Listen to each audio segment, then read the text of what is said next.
इस लड़ाई का एक सबब ये रहा कि कोई भी देश दूसरे की लड़ाई लड़ना नहीं चाहता है और न कहीं अपने संसाधनों का प्रयोग करना चाहता है। इस युद्ध में चाइना, नॉर्थ कोरिया और रशिया का मौखिक समर्थन ईरान को तो खूब मिला है, पर रणनीतिक किसी तरह की मदद नहीं मिली है। ईरान को अपनी लड़ाई खुद ही लड़नी पड़ी है। अब जबकि सीज फायर हो चुका है तो एक बात बहुत ही सामान्य सी है। अब सवाल ये उठता है कि इस बर्बादी से हासिल क्या हुआ। तो तीन चीजें हासिल हुई हैं इस लड़ाई से।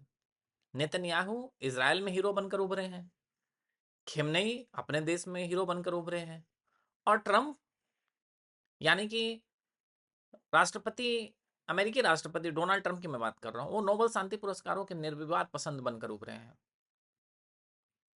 अब सवाल ये उठता है कि नेताओं से कोई पूछेगा भी कि आम लोगों को हुई आर्थिक, मानसिक और मनोवैज्ञानिक हानि या जीवन की जो हानि हुई उसकी जिम्मेवारी कौन लेगा?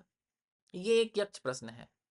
खैर, ये किसी भी देश में संभव नहीं हो पाएगा, कोई जिम्मेवारी तय भी नहीं होगी। इसलिए युद्ध किसी परिणति का परिणाम नहीं हो सकता। अंततः चीजें टेबल पे ही सुलझती हैं, चाहे वो फर्स्ट वर्ल्ड वार हो, सेकेंड वर्ल्ड वार हो, या जो भी रीजनल लड़ाइयाँ चल रही हैं, मैं उनके बारे में कह रहा हूँ। अब मैं एक तरफ और ध्यान आकृष्ट करना चाहूंगा, भारतीय मीडिया की ओर। अब सबसे बुरा हाल तो है इंडियन मीडिया का। ये तो थर्ड वार की घोषणा भी कर चुके थे। अभी कर्मजले ट्रंप ने सब पानी फेर दिया। इसलिए मेरा मानना है कि सैन्य रणनीति के मामले में भारतीय मीडिया का कोई तुलना नहीं है।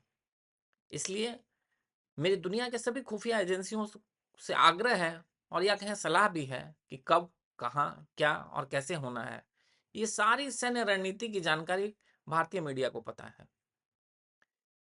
तो all intelligence agencies of world should follow Indian media. और अगर आप मुझसे पूछोगे कि इस लड़ाई का क्या सार है, तो मैं तो बस ये कहूंगा, वॉर छोड़ना यार। धन्यवाद।